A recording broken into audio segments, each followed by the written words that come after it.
Good morning and welcome to West Shore Unitarian Universalist Church. My name's Diane Alcorn and I am the Membership and Engagement Coordinator here. If this is your first time visiting with us, welcome. We're glad you took the time to join us here. If you'd like more information about our church and our worship community, please feel free and send me an email. In the meantime, again, welcome. We're so glad you took the time to join us.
Welcome to West Shore Unitarian Universalist Church, a spiritual community whose hope is audacious and whose vision is for a more equitable and just world for all.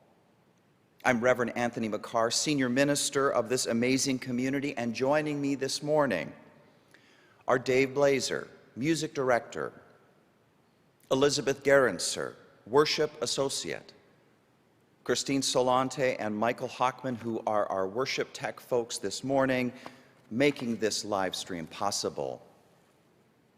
Together, we are pleased to invite you into this space which is connecting people all across Cleveland and beyond to our welcoming community.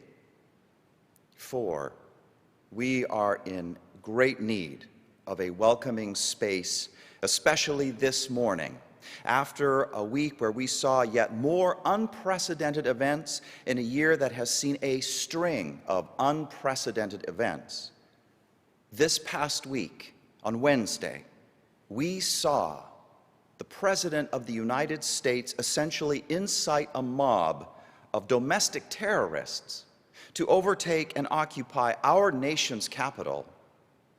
Only once before, in all of American history, when America was at war with England, called the War of 1812,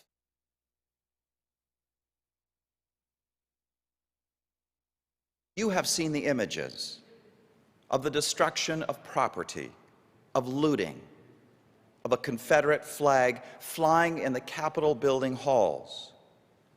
We saw a picture of a Capitol Police officer taking a selfie with members of the mob. We know that several people died, including a Capitol Police officer who lost his life defending against the mob. We also saw white domestic terrorists treated with kid gloves, in stark contrast to how Black Lives Matter protesters were treated earlier in the year. There was a lot to see, and events are still unfolding. So if you are not feeling okay this morning, I am right there with you. A special and sincere welcome to you. We gather together today feeling so many things, and we are different in our coping styles and our grieving styles. Some of us just want to talk about what's been happening. Others feel a need not to talk more politics and just do things that feel normal and help them feel stable. Still others are someplace in between those extremes. Whoever you are, and whatever you are feeling this morning, you are welcome to this place that never stops believing in the power of love to bring hope and healing to our world. Let this larger love stir in our midst this morning, and may we each be changed by it. A special welcome to you if you are a newcomer to our community. Gay or straight, cisgender or transgender, black, brown, or white, you are welcome. Our West Shore regulars would love to greet you and will do so if you indicate on the Facebook chat that you are new or relatively new. If you happen to have any questions and would like to chat with a live person, West Shore's Member and Engagement Coordinator, Diane Elkhorn, would love to reach out. Diane's email address is being added to your Facebook chat as we speak. At this point, I would hand things over to Megan for her to share a couple of announcements, but she has asked to stay on Zoom once Sunday school is over in case any kids want to talk about what's been happening. I'll say more about this in a moment. Know that this congregation is here for people of all ages in this time. The one announcement I will share here is about Tuesday, January 19th. On that date, the Presidential Inauguration Committee is asking cities and towns around the country to illuminate buildings and ring church bells at 5:30 Eastern Time in a national moment of unity and remembrance in honor of lives lost due to COVID-19. Thanks to the leadership of our Social Action Committee, West Shore is going to be a part of this. You are invited to come to West Shore for an outdoor 15-minute experience of reflection and connection with your spiritual community. I will be there leading this solemn and needed experience of honoring lives lost. There will be a time when we lift up the names of folks whose lives we've lost to COVID-19. Come wearing a mask and know that we will be practicing social distancing. If you have a bell to ring, come bring it. If you have a candle, battery operated is preferred, come bring that. This vigil will begin at 5:15 sharp and will conclude at 5:30 p.m. with the bell ringing and the candle lighting. Once again, welcome to this community of hope and love.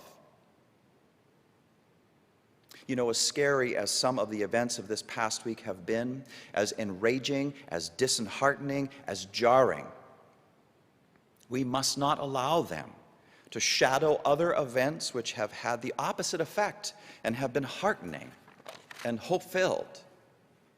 As Stacey Abrams from Georgia says, while the terrible display of terror and meanness shakes us, let's remember John Ossoff, Jewish son of an immigrant, and Reverend Raphael Warnock, first black senator from Georgia, will join a Catholic president of the United States and the first woman, black, and Indian vice president in our nation's capital. To this she adds, God bless America. And God bless Stacey Abrams. So much of the historic accomplishments in Georgia are due to her leadership. We are grateful for her. To this, add the fact that for the 6th year in a row, the incoming Congress is the most diverse in our nation's history. For the first time, a Native American, Deb Haaland, has been appointed to head the Department of the Interior, the first Native person to hold any cabinet position in history. We are witnessing history in the making, and though it is a hard birth it is. Our chalice lighting words this morning therefore come from Unitarian minister Theodore Parker, words that have been precious to us for more than 150 years, words that were so precious to the Reverend Dr. Martin Luther King Jr. that he took them up himself and gave them eloquent expression in his own sermons. But here are the original words, which I invite you to say with me right now as we light our chalice. I do not pretend to understand the moral universe. The arc is a long one, My eye reaches but little ways. I cannot calculate the curve and complete the figure by the experience of sight. I can divine it by conscience. And from what I see, I am sure it bends towards justice.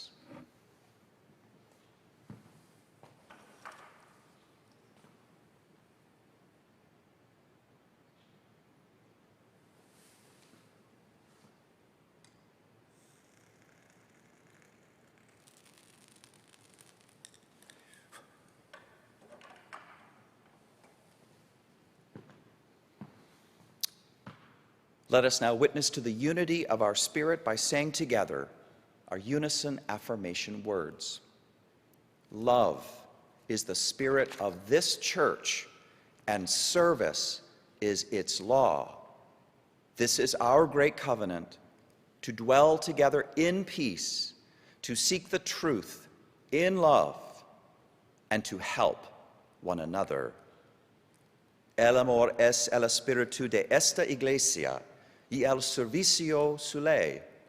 Este es nuestro magnífico convenio.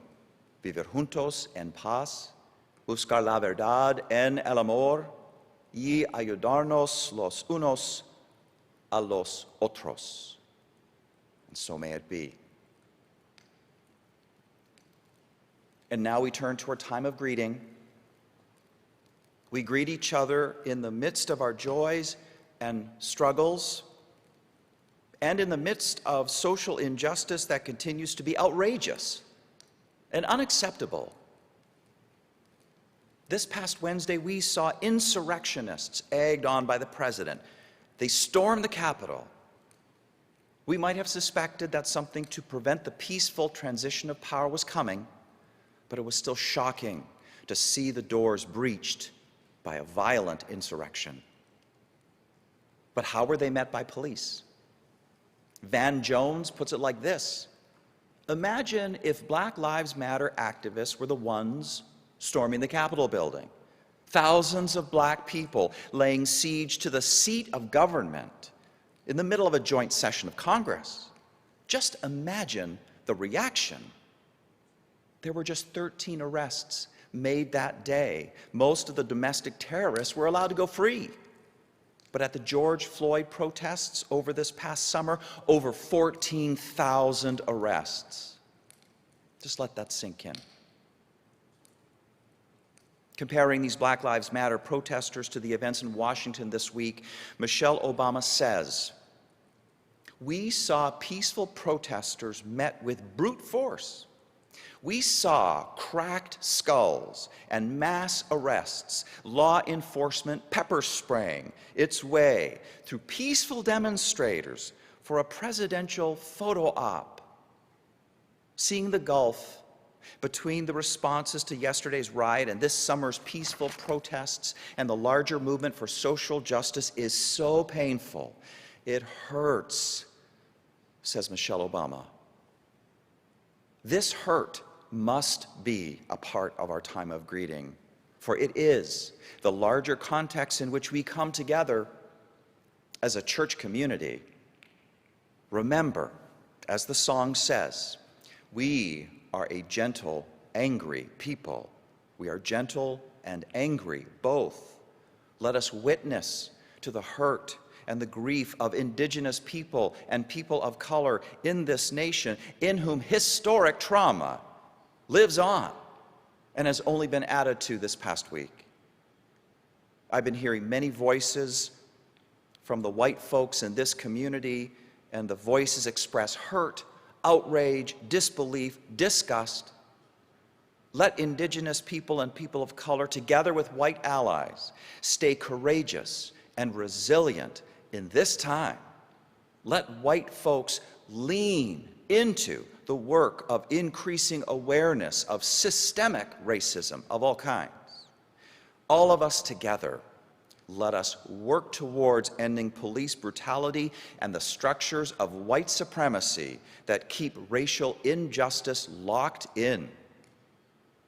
One thing we can do right now is each of us to call our elected representatives in Washington to let them know our priorities, what we are feeling right now, what we are thinking right now. Call them on the phone, leave a message, send an email, whatever it takes.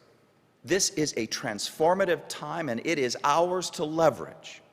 I'll be sending an email out early this week to support you in this, so be on the lookout.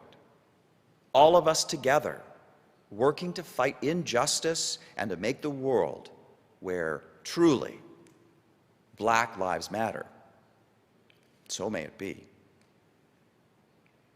Let each of us now say the names of people whom we are holding in our personal thoughts and prayers this morning, people in our West Shore community and beyond, wherever you happen to be.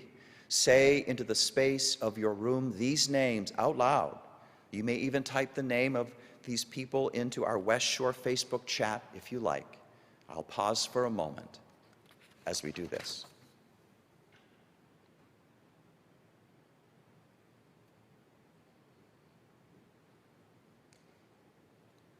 Thank you.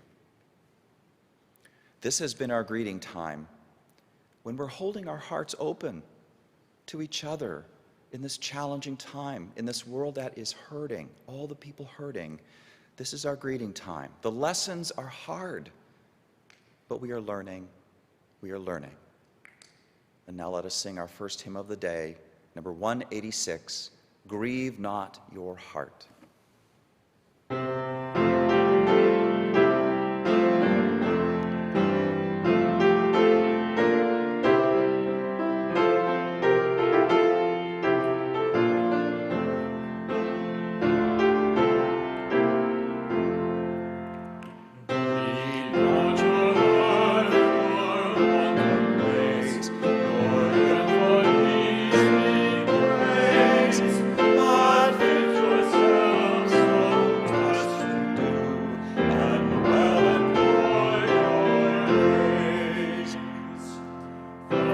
Wise and foolish both alike, we should all try to learn, for one can show us how to live, the other what to spurn. Be fair to people when they err, then good your pleasure show.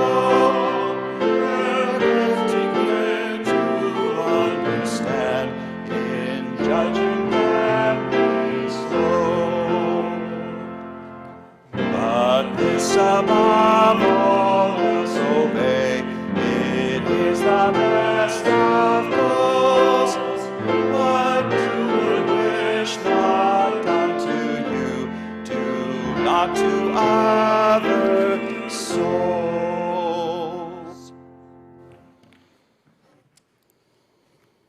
Good morning. My name is Elizabeth Garenser, and I'm your worship associate today. What do you feel when you experience failure? Do you feel sadness or shame? Do you feel like hiding in a hole in the ground, not wanting to be seen or ever have to talk about your failure again? I have felt all these feelings when I experience failure. I think my biggest failure was my marriage. I had been fooled by my husband as he had put on a mask when he met me and became what I was looking for, someone who needed me and said he loved me.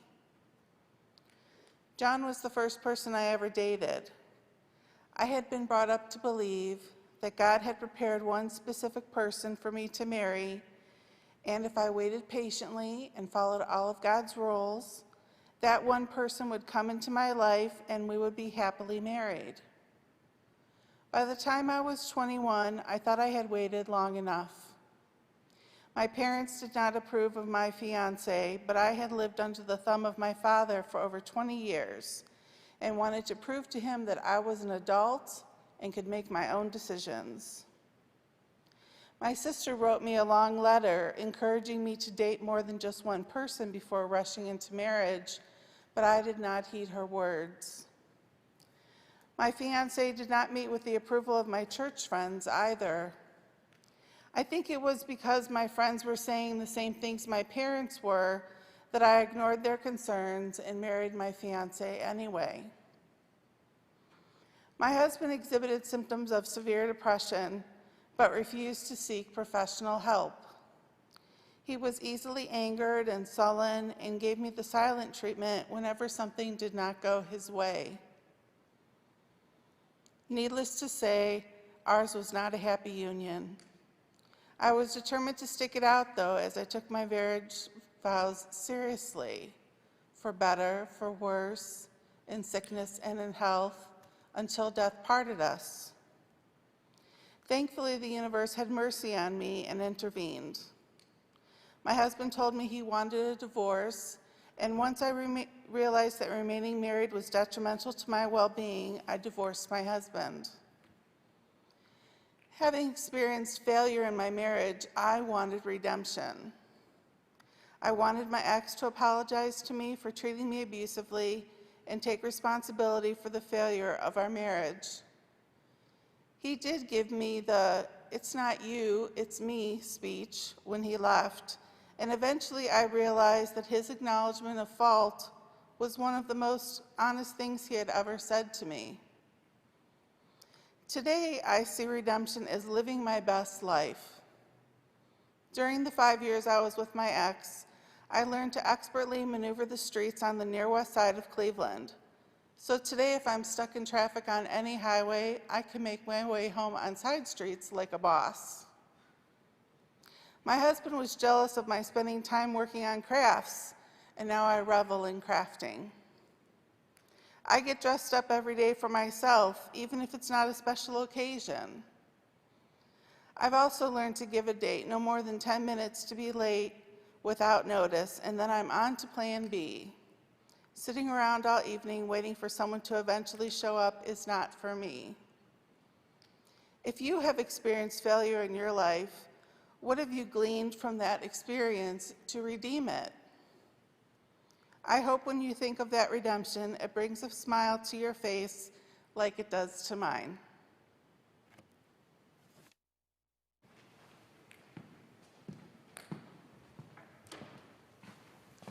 Thank you, Elizabeth. In last week's call to offering, we heard testimony about our Connection Circle program, which is essentially people coming together in the context of a small group of around 7 to 10 folks for the purpose of growing in friendship and spiritual depth. We talked about how powerful the experience had been for one of our church members, Morgan O'Leary, and invited people to consider whether it might be powerful for them. We also spoke of a desire to grow this program and the need for more facilitators to enable this. I am pleased this morning to be able to report back to you that we have 3 new group facilitators in the program, and that they joined some of the others in a major training experience that happened yesterday. 8 folks in all went to this training. This is very good news for West Shore and our Connection Circle program. It's essentially about our congregation growing in its ability to support its members spiritually and emotionally. Same thing with something that happened this week as reflected in this letter that Megan Ross, our Director of Religious Education and Engagement, sent to our West Shore families. Hello, dearest RE family, she writes. I'm sure that, like me, many of you are still reeling from yesterday's events. As I watch the news, my thoughts turn to you all and the tough conversations that you must be having. If you need any help with talking to your kids, I have a few resources below and attached. Remember, you are not alone. Your child's Sunday school teachers and I are available should your child need to talk to a caring adult. This Sunday, our classes will spend extra time during check-ins so kids can talk about their feelings, and I plan to stay on Zoom after class for anyone who wants to talk to me. There's also a drop-in parent group scheduled on Sunday morning at 9:30 in case you want to chat with other UU parents. If there is anything else your church community can do to support you, please let me know. Yours in community, Megan. I wanted to share this because as individuals, we can find our little niche in our West Shore community and not necessarily know about all the other things that are going on. So this is going on. We are actively busy in finding ways to care for each other. In times like this, we need this care. Thank you for all the ways that you support West Shore, especially through your annual pledges, because they allow us to exist in the first place, and then to go on to support things like leadership trainings and connection circles and staff like Megan and on and on. Without your gifts, there's just no West Shore community to rally us to love and to justice and to healing. Thank you again and again. And now, if you would like to offer West Shore a special financial gift, please follow the text instructions on your screen. Yet another blessing of this community is the healing power of music. Please now enjoy Dave Blazer as he performs Bridge of Dreams.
Let this meditative moment now be an extension of the beauty that we have just heard.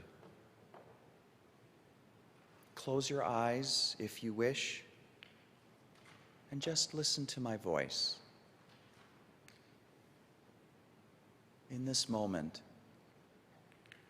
take a deep, relaxing breath in. Oh, and slowly let it out all the way.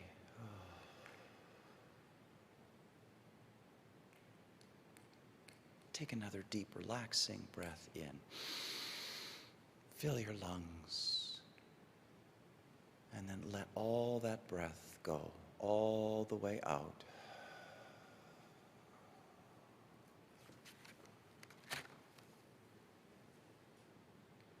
Listen now to these words coming from that great classic of Taoism, the Tao Te Ching. Meditative words about the paradoxical depths of our lives. Being and non-being create each other. Difficult and easy support each other. Long and short define each other. High and low depend on each other.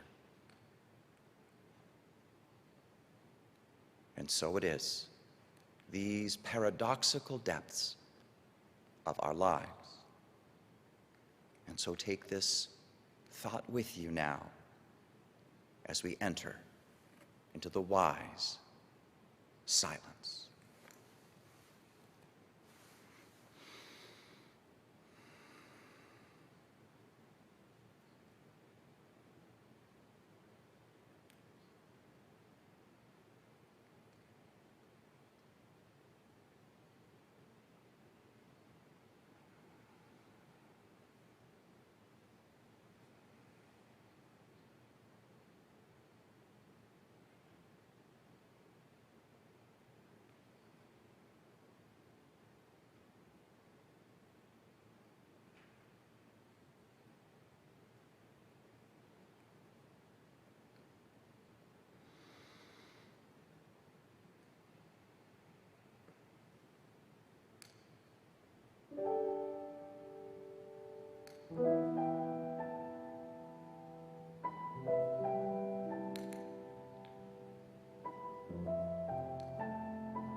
Dreams. Not the sort of dreams that we have while sleeping, but the dreams that we have while awake, about the positive things we hope come true for ourselves and for the people we care about. We have a lot of those dreams, don't we? Of course, this is how we move forward in life. Unitarian Universalist spiritual ancestor Henry David Thoreau once said it like this: if you have built castles in the air, your work need not be lost. That is where they should be. Now, put the foundations under them. But everyone knows that not all dreams can come true. We can work tirelessly to put the foundation under our castle in the air, but sometimes the foundation just won't go in. Either the foundation is simply not possible, or maybe for some reasons things just get screwed up. Either way, the castle is exposed as a fantasy not meant for the real world.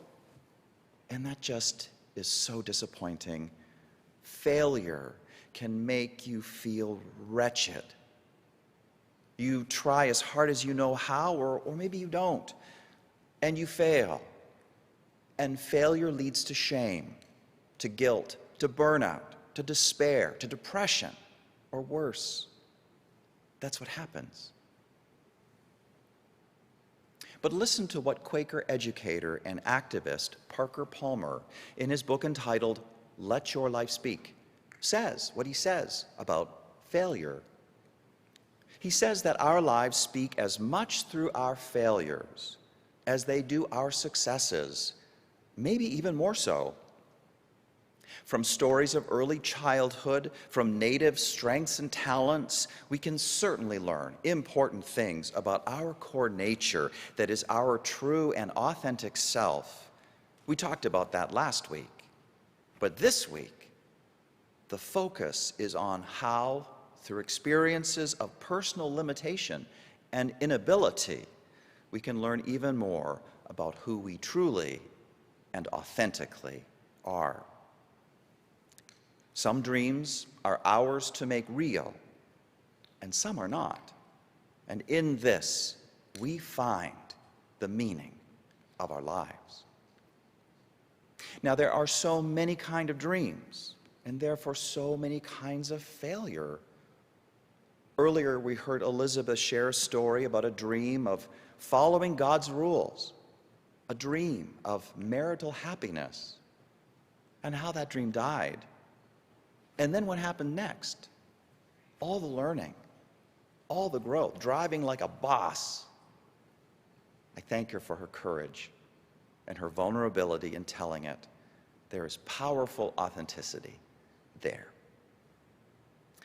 This morning, I want to explore a particular category of dreams, dreams of limitlessness.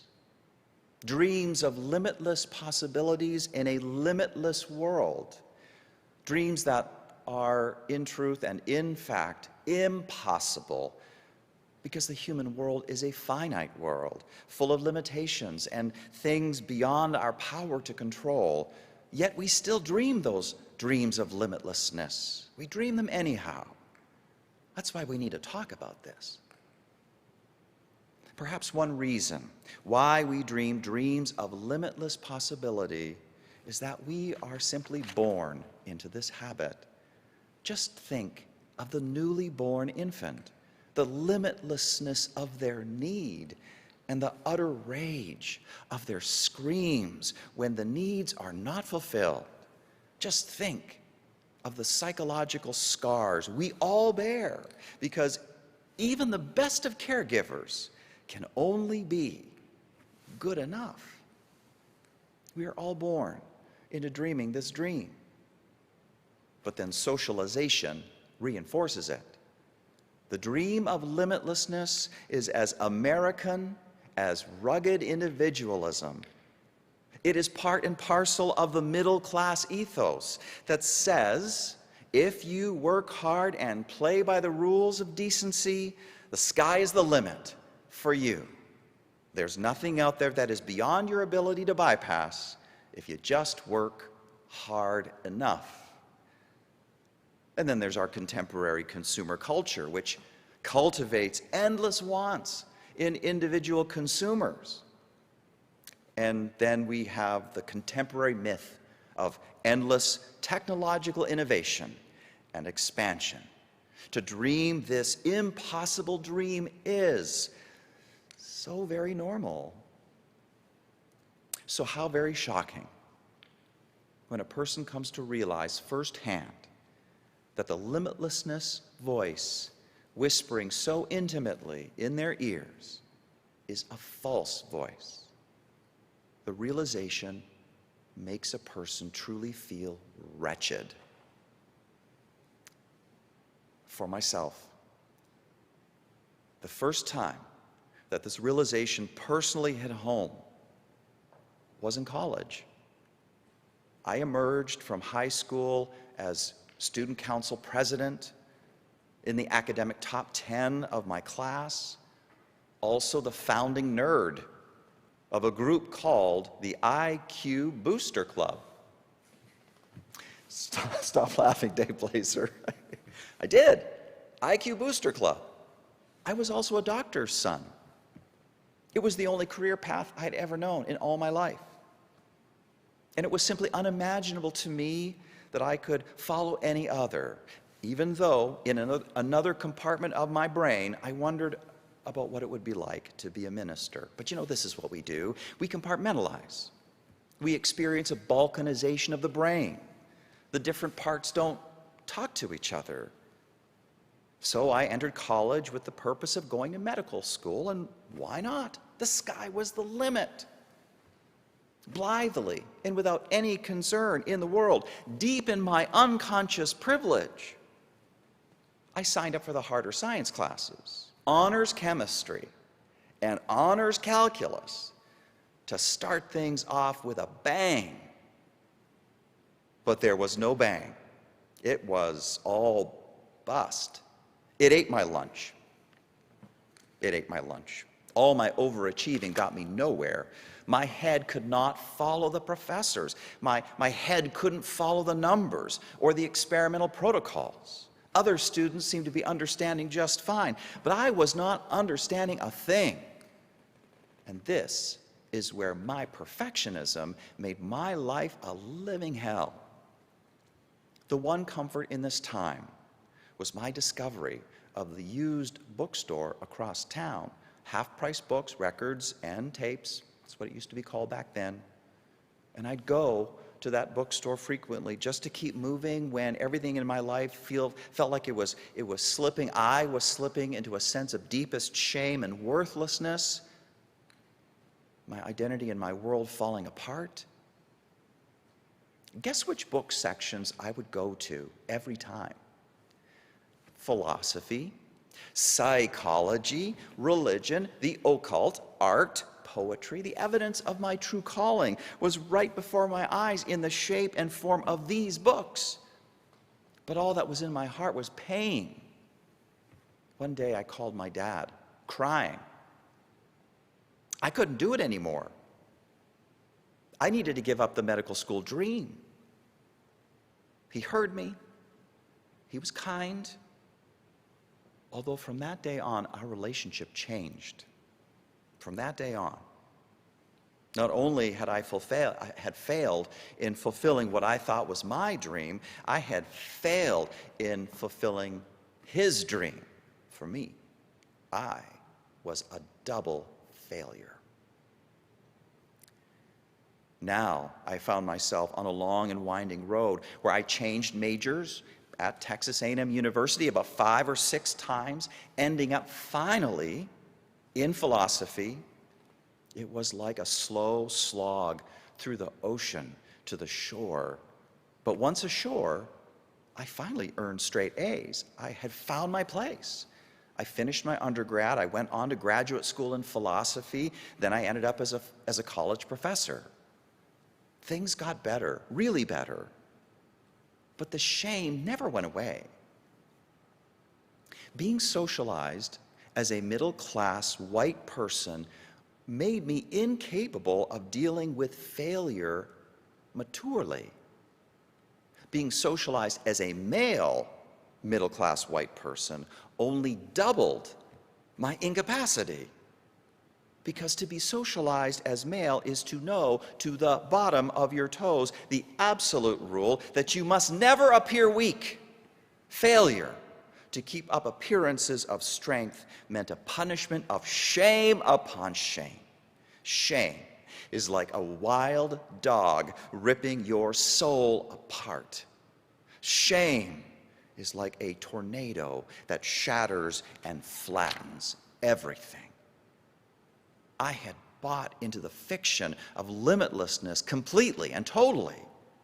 The fiction that the world is mine on my own terms if I just work hard enough. And if I didn't get the world, if I don't get the world, then I didn't work hard enough. I didn't do something enough. I was weak. And so, the shame, the wild dog, the tornado. And that's my story. And I want to know, what's your story? Do you have one? There are so many ways people can buy into the limitlessness dream, whatever the causes that may lead them into buying into it. The working wife and mother who aspires to supermom status. The justice-loving person who feels compelled to tackle every existing evil all at once, take no rests, stay relentless, even at the expense of health and home? Or this, the nation, which uses non-renewable earth resources unsustainably, like there's no tomorrow? Each represents a case of buying into the false dream of limitlessness. Each represents a castle in the air that can have no firm foundation, no matter how hard people try to build that foundation.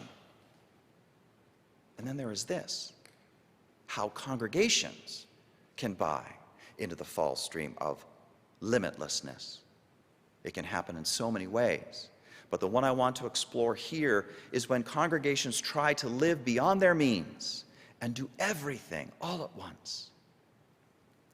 This version of buying into the dream of limitlessness is, first of all, based on the hard reality of the needs of our world, which are endless. The needs of newcomers and old-timers. The needs of various age and life stage identities like infants, children, youth, young adults, young parents, parents of children and teens, empty nesters, divorcees, career transitioners, widows, the elderly, and the dying. And then the needs of people whose spirituality is tightly focused on ethics and social justice. And that's basically all they ever want to talk about. Versus the needs of people whose spirituality includes ethics and social justice, yes, but more also more. They want to talk about the world's great religions too. They want to talk about prayer and spiritual practices too. They want to talk about God or goddess or great spirit too. All these needs and so many others. And don't tell me that the specific needs of one are not as important as those of another. Don't tell me that the specific needs of the elderly are not as important as those of teens. Don't tell me that the specific needs of anti-racism activists aren't as important as those of feminists or environmentalists or disability activists. Don't tell me that the specific needs of Unitarian Universalist theists aren't as important as those of Unitarian Universalist atheists. Don't tell me that. How could you tell me that? The needs are all equally deep and equally important. So how do we decide between them? How can we serve one without serving all? When this is the paradigm we are stuck in, the paradigm of the live beyond your means, be all things to all people, congregation, it seems that there's only really one direction we can take: to try to make ourselves available to every call to action, even as resources are limited, to go in all directions at once, to resist all efforts to focus or prioritize, because all such efforts feel unjust or unkind. Just can't say no. Just can't say later. There must be a response to every need, and it's got to happen now. Every need feeling entitled to an instant response.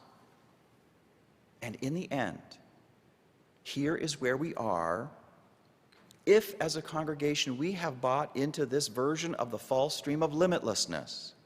Our congregational reality will ironically be one of scarcity. You would think otherwise, but no. It's because we may accomplish wonderful things. We may accomplish spectacular things, but that won't matter, because there will always be an opportunity to point to a need that has not yet been met. And so there's always an opportunity, always an excuse to chastise ourselves as bad Unitarian Universalists and to play the game of gotcha. Scarcity and disappointment will characterize our congregational reality, and so will this internal strife.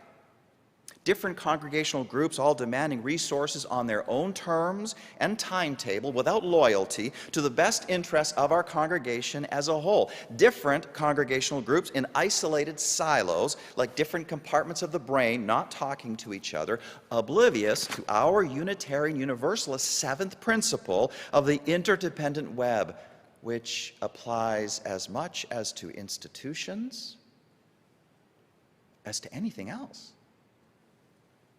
To this internal strife, add one more consequence of buying into this false dream. All the pressures that I've been talking about piled upon the congregation's ministers, professional staff, and key lay leaders. People expecting this group to be available to all needs in an unlimited way. Staffers in particular, presumed to be not doing much if an unmet need is spotted, even though all week long they've been climbing mountains and putting out forest fires. But it doesn't matter. The awareness of something not done colors our perspective of staffers and key lay leaders, and so as a response, we might feel an itch to give them something to do. In reality, they may have been doing 10 impossible things all week long. But from our perspective, they are not busy enough, and we want to keep them busy. So we hand them our bright ideas and we say, go. That's what we might do. Speaking very frankly, this last thing in particular keeps me up at night.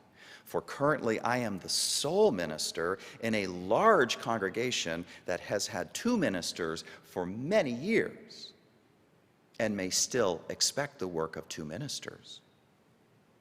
But I am only one. It just hurts. It hurts when individuals and institutions buy into the false stream of limitlessness. I can still touch the shame and depression I felt when I slammed against my personal limitations and realized that I would not go on to medical school. I would not fulfill the expectation that I'd had for myself for as long as I remember, and the expectation that my dad had for me. I was a double failure. And I have seen how serious trouble descends over congregations that live beyond their means. Try to be all things to all people. I have seen the infighting between groups and the emergence of suspicions and conspiracy theorizing, which liberals can indulge in as much as anyone else. I have seen the despair and burnout of staff and key leaders who work in such a context. I have seen it, and maybe you have as well. Some dreams are ours to make real, and some are not. Some are just not possible. But you know what? The world, this world, it is a world of amazing grace. We exist in the gracious arms of life. From everything we can learn, that's what I'm trying to say. Revelation is ongoing and dispersed every day in every moment. Everything can be a guide and a teacher, even and especially the times when dreams die and we feel exposed and shattered and undone. Problems come looking for us, it is said, exactly because we need their gifts. Gifts of discernment, gifts of direction, gifts of wisdom. What then can we learn from the experience of failure? Listen to what Parker Palmer has to say about this. He says, the spiritual journey is full of paradoxes. One of them is that the humiliation that brings us down to the ground, on which it is safe to stand and to fall, eventually takes us to a firmer and fuller sense of self. Parker Palmer then says this, when people ask me what it felt like to emerge from depression, I can only give one answer. I felt at home in my own skin and at home on the face of the earth for the first time. That's what Parker Palmer says, and it suggests 3 different kinds of specific learnings. The first of which has to do with the nature of the spiritual journey, that it is full of paradoxes.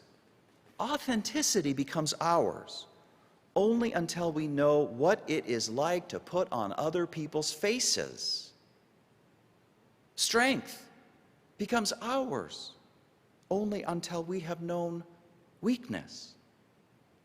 Intimacy becomes ours when I share with you my mistakes and you share with me yours. Wisdom becomes ours only after making plenty of mistakes. Ministerial wisdom, too. I've actually tried doing the work of 2 ministers before. I've already been there and done that. What it got me was a divorce and physical illness. I am a wiser minister now. The spiritual growth process is paradoxical. It just is. And so, if you are finding yourself in a place of brokenness today, if you are finding yourself in a place of brokenness today, hang in there. Hang in there. You are on the path towards healing. You truly are. So don't you give up. You keep on going. You keep on. This is one thing we can learn from falling prey to the dream of limitlessness with the inevitable result of failure. And here is another. We become more solid as human beings, more comfortable in our skin. The journey to this is yet another example of paradox, for we learn again that we are human when we fail in our attempt to be like God. That's what I went through when I was back in college and acted on the presumption that I was a limitless self in a limitless world. But only God can be like that. I failed. Congregations go through this too when they try to be a live beyond your means, be all that you can be to all people kind of place. Congregations and individuals both try to be like God. And we can do this even if we don't even believe in God. Intellectually, we might not believe. Yet this intellectual disbelief is powerless in the face of the emotional and anxious urgency to act just like the God we do not even intellectually believe in. But then, ultimately, when all our efforts to be godlike fail, and after we are finished beating ourselves up and finished beating each other up, because shame on us, we fall short of omnipotence and omniscience. After we are finished with all of that, we can then find ourselves grounded in the earth of our humanity in a way that we had never experienced before. We discover a more honest and compassionate way to live, finally. There is a reason why the word human shares the same root as humus and humble.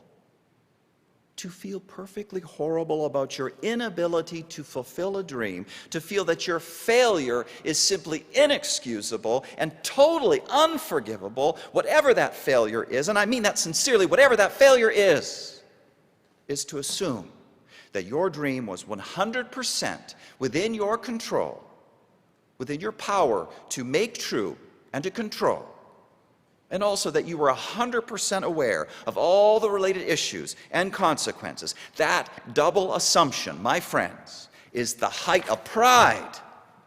No one is that powerful or knowledgeable ever, ever. We must be more humble when we dream our dreams. We must be more human. There are so many things learned from buying into false dreams. We learn about the paradoxical nature of spirituality. We become grounded, more grounded in our humanity. And finally, we discover a different orientation in life. We stop trying to be all things to all people as individuals and congregations. And what we do instead is root ourselves in the humus, the earth, the energy of our real life, our real living, and we grow organically out of that. We go where the energy which is already ours leads us.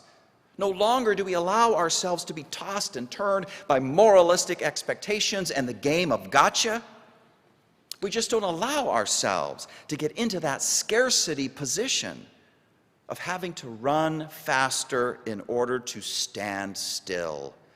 What we do allow for is sustainable living that flows out of present abundance, and we grow out of that. It's what yet another of our spiritual ancestors said, who happened to be a dear friend to Henry David Thoreau. He is Ralph Waldo Emerson. And he's speaking to us today all the way from 1841. So he uses exclusively masculine pronouns, but he means everyone. He is a creature of his time. He means everyone. He says, there is a time in every man's education when he arrives at the conviction that envy is ignorance, that imitation is suicide, that he must take himself, for better or for worse, as his portion.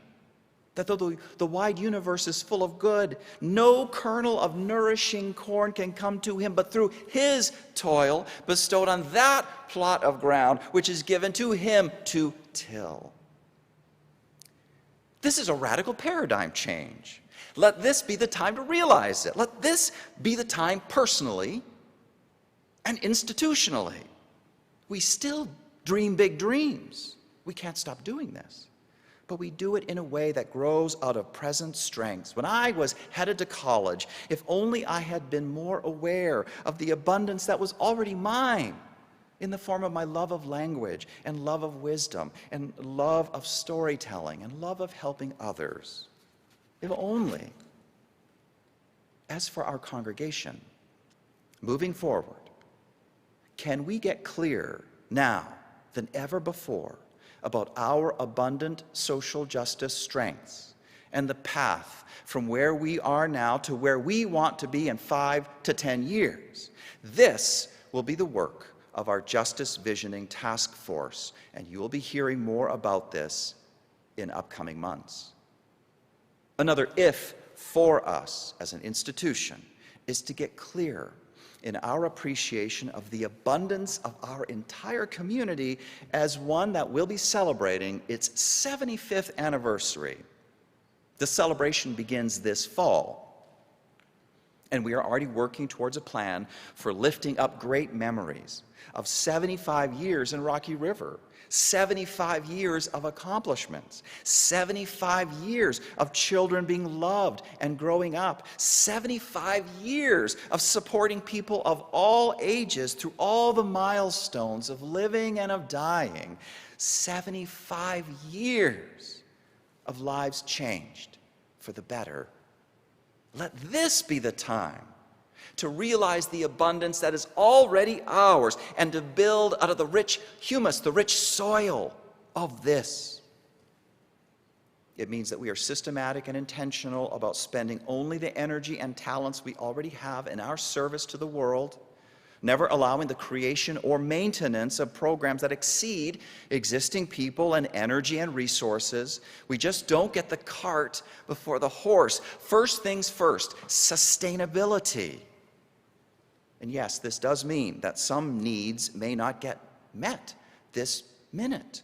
If a great idea lacks a team of several people to champion it, then we have to press pause on it. We can't have leaderless initiatives. We can't. And when leaders do show up, when we are talking about folks who want to champion a really great idea, we're going to have to take a deep breath and trust the process. Resist the temptation to be like God and try to accomplish it all now, finish it all now before it's even started. Instant results. We have to resist that temptation. We have to trust in the abundance of our universe, of our own congregation. We flow in the direction of our existing strengths, and strength will take us to strength if we allow it, if we trust the process. Some dreams are ours to make real, and others are not. And still others are not now, maybe later. What's for sure is that no one can make the dream of limitlessness come true personally or institutionally. But as for the dream of the authentic spiritual journey, well, that dream can come true. So can the dream of becoming fully and deeply human. So can the dream of the abundance that is always already ours, here and now, which is the only foundation ever that is possible for us to build underneath the only kind of castle in the air that ever has a shot of becoming real. Start by looking to the soil of your life, our collective life too, the rich, seed-filled, nutritional soil.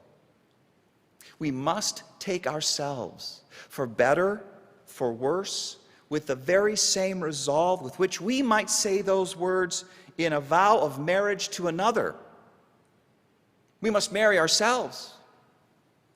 Forgive yourself for your failures, and I will forgive myself of mine. Authenticity becomes ours only until we know what it is like to put on other people's faces. Strength becomes ours only until we have known weakness.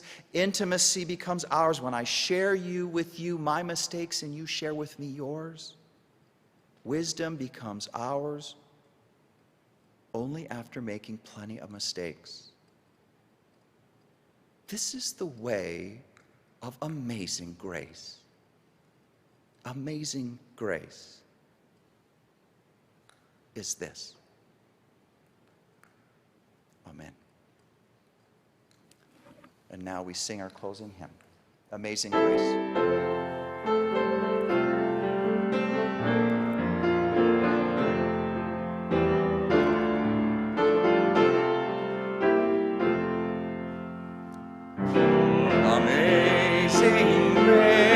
How sweet the sound that saved a wretch like me. I once was lost, but now am found, was blind, but now I see. Taught my heart to fear, and grace my fears relieve. How precious did that grace appear, the hour I first believed. Through many dangers, toils, and snares I have already come. 'Tis grace that brought me safe thus far, and grace will lead me home. When we've been there 10,000 years, bright shining as the sun, we know less days to sing God's praise than when we'd first begun.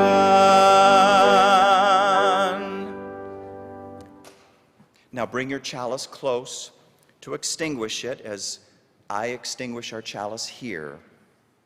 We say these words: we extinguish our flames, but not the light of truth, the warmth of community, or the fire of commitment.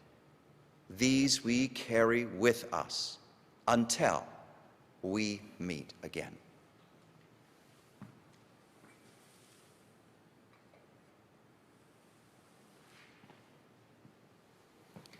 Remember the coffee hour today at 11:30. I will see you at the sermon chat at 12:30 on Zoom. as we prepare to go out into our day, begin a new week, please take with you these words from Parker Palmer. Each time a door closes, the rest of the world opens up. All we need to do is stop pounding at that door that just closed and turn around, which puts that door behind us. And we are welcomed into the largeness of life that now lies open to our souls. And so may it be. See you next week, West Shore. Until then, love, courage, and cheer to you. Hang in there.